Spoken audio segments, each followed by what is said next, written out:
Добрый день, уважаемые дамы и господа. Good afternoon, dear ladies and gentlemen, dear friends. Our moderator has started with the issues the world economy is facing. I'm going to talk about that a little bit in my keynote address, but I hope you'll understand me. It will be right if the head of Russia is going to be talking about the issues Russia is facing and how we propose to deal with them. This year, the St. Petersburg Economic Forum has a special significance. It is one of the emblematic events of Russia's presidency in the G20. Incidentally, I propose that the next economic forum should be conducted before the G8 summit, in which Russia is going to be president in 2014. We prioritize taking practical, systemic decisions aimed at resuscitating the global economy and financial system through development, which presupposes the implementation of cutting-edge technologies, financing investment, including in the human capital, and developing the social systems, creating enterprises with a high added value, and thereby creating high-quality jobs. All these are priorities of Russia's presidency and the G20. Those are also our priorities in our internal social and economic policies. Time demands that we act decisively. And this is not a coincidence that it is the motto of the St. Petersburg Economic Forum, because our primary goal is to create in Russia the conditions for dynamic economic growth. For a long time, we've been living in the conditions of the high growth of prices for our primary commodities, which gave the enterprises and the state a chance to cover high costs. This is no longer the case, nor do we have a magic wand which can change the situation in a moment. The situation demands that we observe discipline, that we choose the right balance between long-term goals and addressing urgent, burning issues. The economic growth should be based on three pillars: an increased labor productivity, investment, and innovation. Achieving progress in all these dimensions can only be achieved through decreasing costs, financial costs, administrative and infrastructural costs, through investing in human capital and creating competitive atmosphere for business. Another prerequisite for growth is, as it were, a conducive environment, that is macroeconomic stability, further targeted inflation, disciplined budget, and observing the budgetary rule which we've introduced and which is already in place. I can give some explanations. The budgetary rule implies that excessive money revenues that we have, if the economic situation is favorable, are channeled into reserve funds. I'd like to reiterate the strategic course that we've chosen is not going to be changed, and that is very important. I'd like to point it out. We're going to adhere to that policy, whatever the reshuffles, and the Central Bank of Russia or the economic sections of the presidential administration and the government. By the way, Ms. Nabiulina is this day working for the last day in the government. Now she's going to be the head of the central governor of the Russian bank, and I'd like to thank her for the work she's done on her post. Dear ladies and gentlemen, we've paid a high price and we've adhered to a responsible financial policy. We've managed to target inflation significantly. There were years when inflation rates were higher than 30%. The year before last year, it was at a historic minimum. It stood at 6.1%. Last year, it was 6.6%. Now it's at 7%. It's still acceptable, but we have a long way to go. We are creating, at least we have to create, basic conditions for long-term investment, which are of so high demand in order to change the structure of our economy. I've already told you that the inflation rate is still high, and we're going to target it further. Today, as far as inflation and inflation expectations are concerned, there is a high influence of monetary factors, the so-called tariff component. A very rapid growth of tariffs as an important factor which leads to the spiraling of inflation, impedes economic growth, and leads to high costs and lower competitiveness. It is evident that tariffs cannot grow at the paces they used to. Therefore, we've taken a decision that the growth of regulated tariffs of infrastructural monopolies shouldn't exceed the real inflation of the preceding year. This is going to be in effect for 5 years, starting from 2014. At the same time, we all understand pretty well that the end price for the electricity consumer or for a supplier is not limited to the tariff component. So I ask the government to come up with such a mechanism which would ensure that the end price for the consumer should stand at an acceptable level and correspond to all the parameters. When taking tariff decisions, we should mandatorily take into account the opinion of consumers, and the procedure should be very strict so that it shouldn't just be lofty words and wishes. Probably consumer councils should be created under the Federal Tariff Service, under infrastructural monopolies and regional energy commissions. And I ask the government, in partnership with the business community, to come up with proposals on that. I'd like to emphasize that our infrastructural monopolies have a potential to decrease their costs. Each company should take a program to decrease costs and raise efficiency. Money should be invested smartly. But constraining tariffs shouldn't lead to negative implications, to lower investment and to infrastructure. So our key goal in the coming years is to remove many infrastructural limitations which are stifling our country and which prevent whole regions of Russia from fulfilling their potential. In this respect, I'd like to say that we've been discussing for a long time the employment of our financial reserves. We have some of those. One of them is the reserves of our National Welfare Fund, which should be used for the sake of Russian economy and for coming generations. They shouldn't be spent on trifles.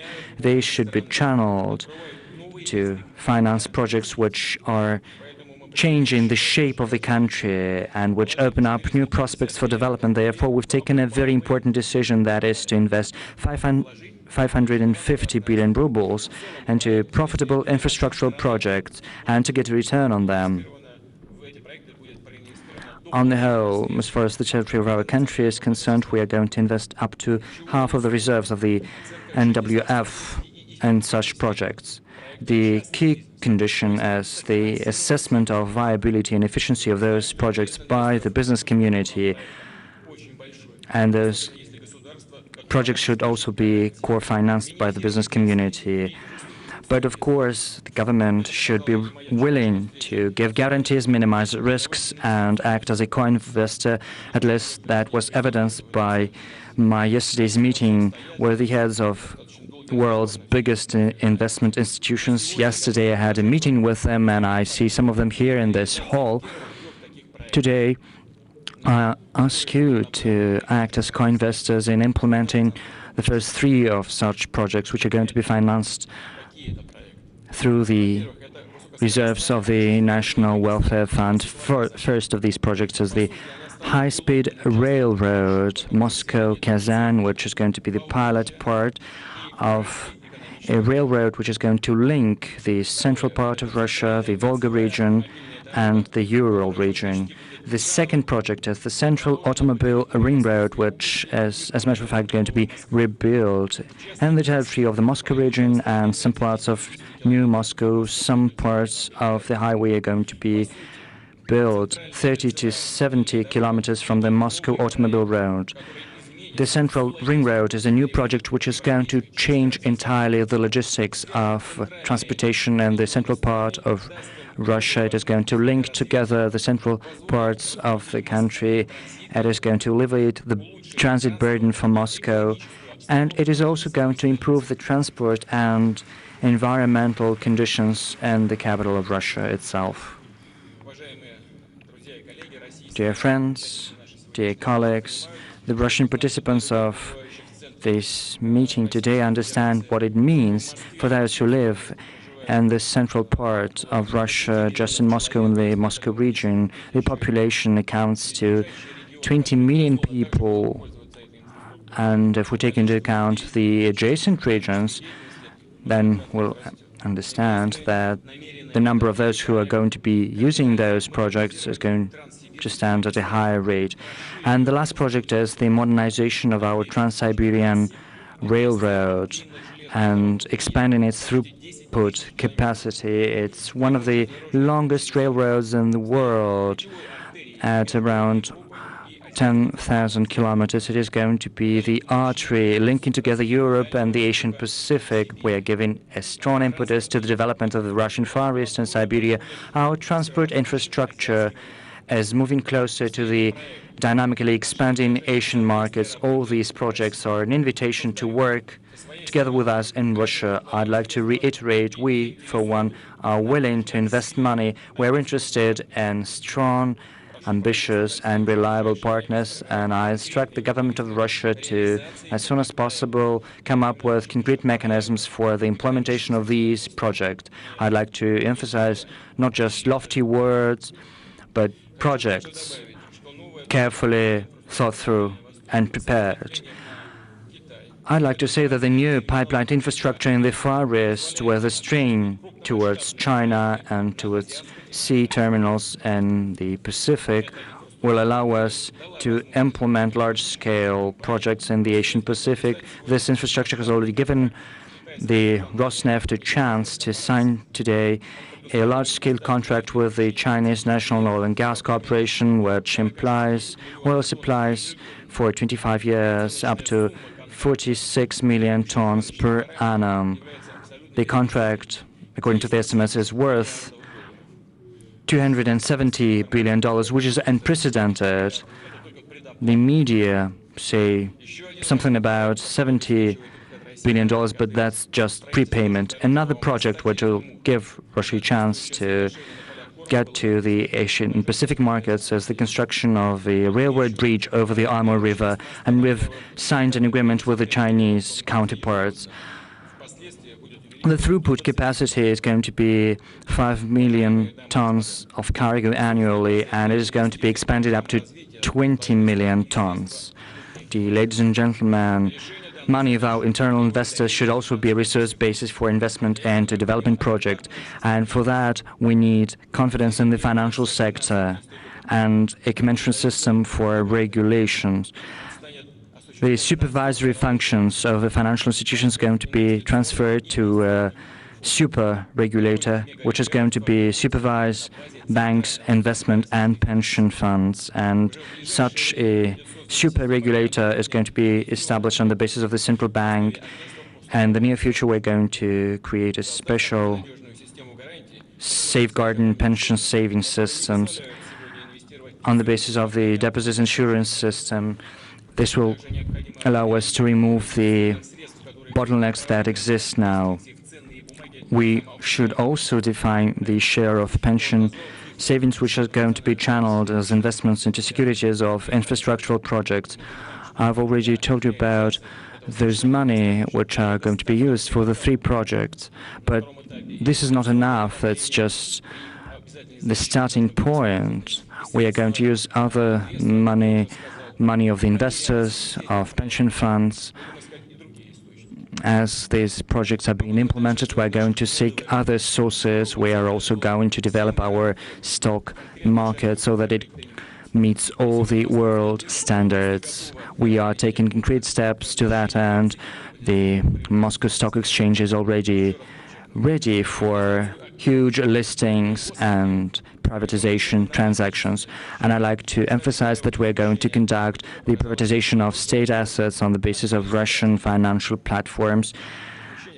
And the VTB listing testifies to that. The listing was quite successful. Everything was organized just fine.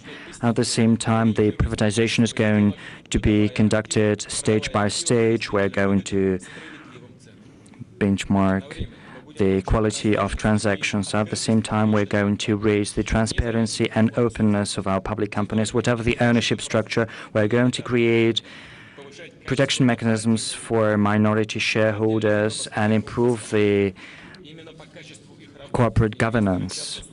A couple of words about the state-owned enterprises. Very often investors make their judgment on the quality of governance in the country on the basis of the activities of these state-owned enterprises.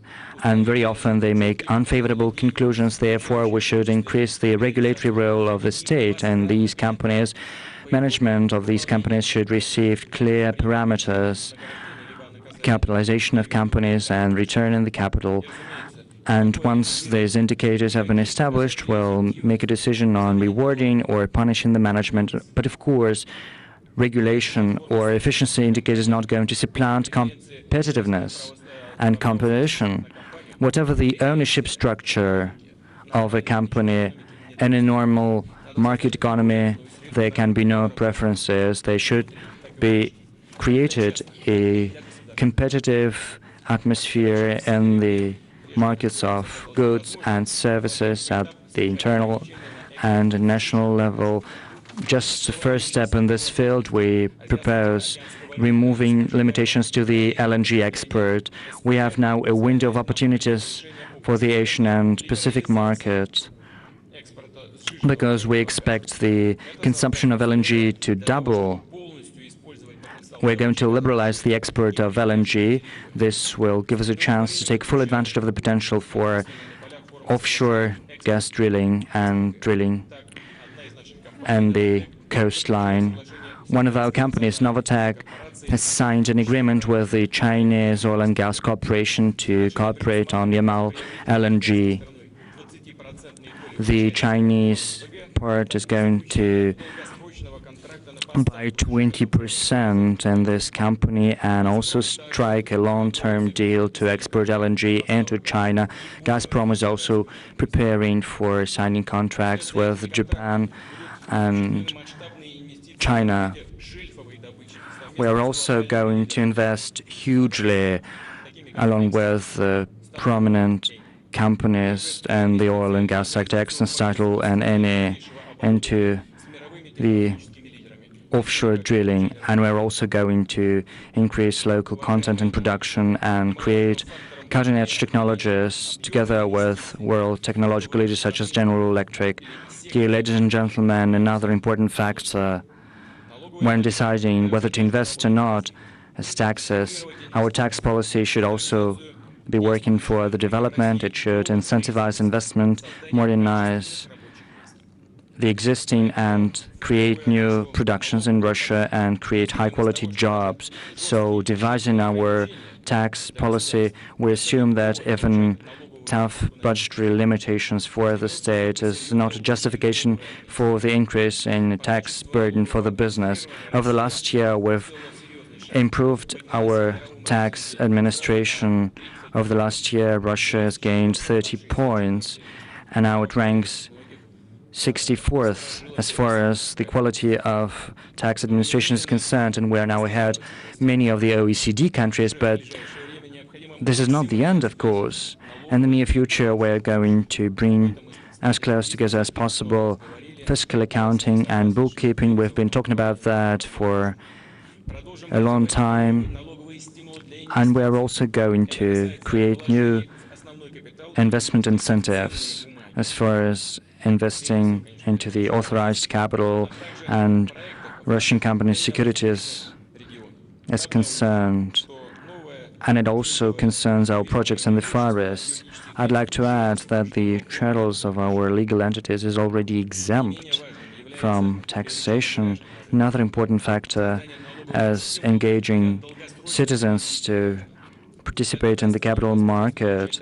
We should create tax incentives so that our citizens make long-term investment and so that they could get return on the economic growth. At the same time, we're going to fight the erosion of tax bases and offshoring. We are going to work both at the national and the international levels on that. Yesterday I met the Y20. Young people come up with very tough ways to fight transferring money into offshore zones. I believe we might borrow some of their ideas. Chancellor Merkel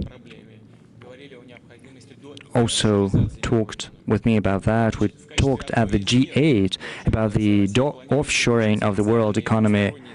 Russia proposes striking deals with offshore jurisdictions and low tax rate jurisdictions on the disclosure of tax information.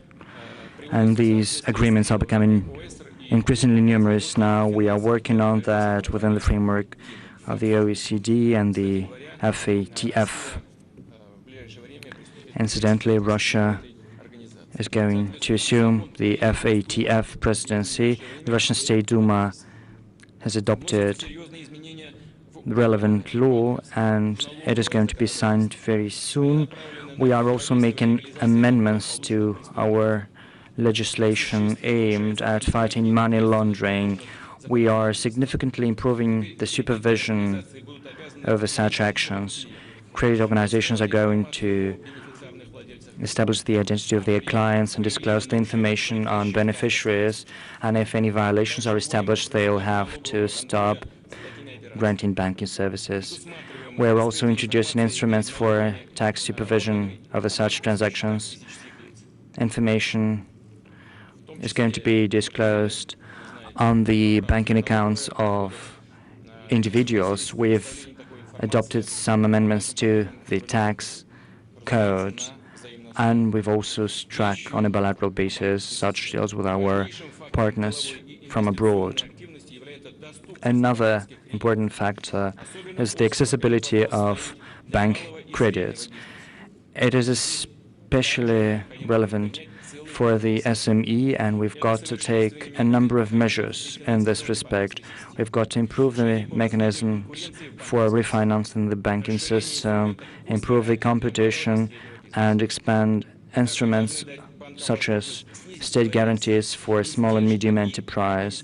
We should also give the banks an opportunity to decrease their risks, their costs and administrative costs through removing excessive control procedures and accounting procedures. We should pay special attention to protecting the rights of lenders. Very often banks not only cannot return their money if those who they lend money to declares bankruptcy. We should protect their rights. We should also protect the rights of the consumers of financial and insurance services, because many of them are not well versed in the financial field. I'd like to tell you something.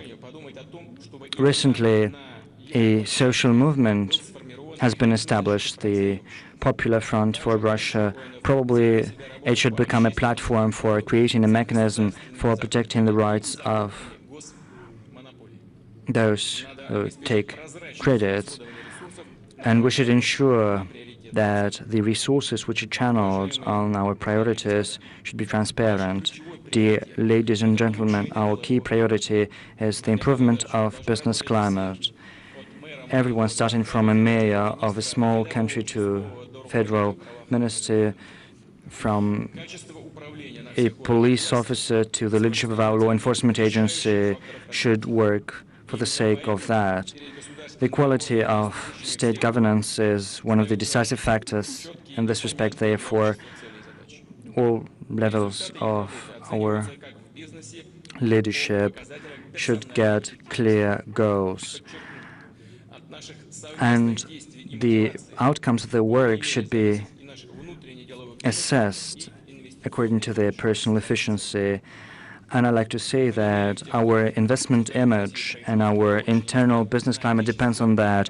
We do not distinguish between us and them, between those who come from abroad and internal actors, because we are interested in those who act decisively, and we will do everything in our power to make Russia a good place to work in, and we'll like to assure you that all the measures that we've promised to improve the Russian business climate is going to be implemented.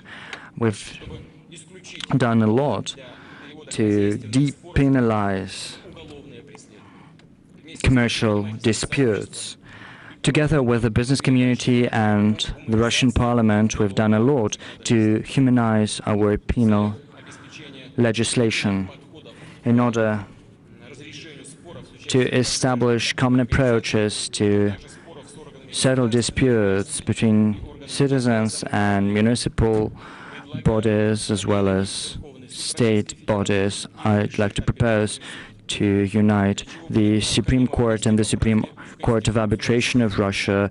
This will require making amendments to the Russian Constitution. That is very important, and we should take it seriously. So I'd like to ask the parliament, the judiciary, and the Russian government to unite their strength.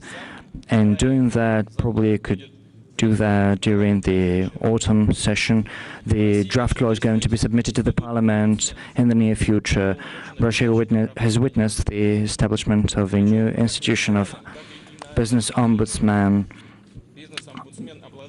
Business ombudsman has certain powers required for defending the interests of the business community and their interactions with the government, and these powers are enshrined in the law. They even have the right to suspend the acts taken by municipal authorities. And very often the associations of citizens are going to have the right to file lawsuits in the interests of a great number of persons. So we have a new institution of civil ombudsman along with the institution of state ombudsman. And there is another principal decision I'd like to tell you about. A month ago, we had a meeting with the leaders of the most prominent business associations of Russia. There was a proposal to declare amnesty on the so-called economic crisis. As you know, the Russian legislation has changed drastically, and many people wouldn't have been convicted had the current norms been in place at that time. But of course, we shouldn't be hasty about the amnesty. We shouldn't allow those who've committed serious offense against the country, the state, the persons, or the property be liberated. I talk about money counterfeiters or raiders. Of course, those who committed crimes involving violence or threat of violence shouldn't be acquitted either. The draft amnesty has been adjusted by the business community and the MPs. I believe I can agree with that. So I would ask the State Duma to consider it and support. I believe it can be done before the State Duma adjourns for the summer. According to this draft amnesty, the amnesty is going to cover those who committed crimes related to entrepreneurial activities, but those who were convicted for the first time and who made up for the damages or were willing to do that. And this is going to be withdrawn from the files of these citizens.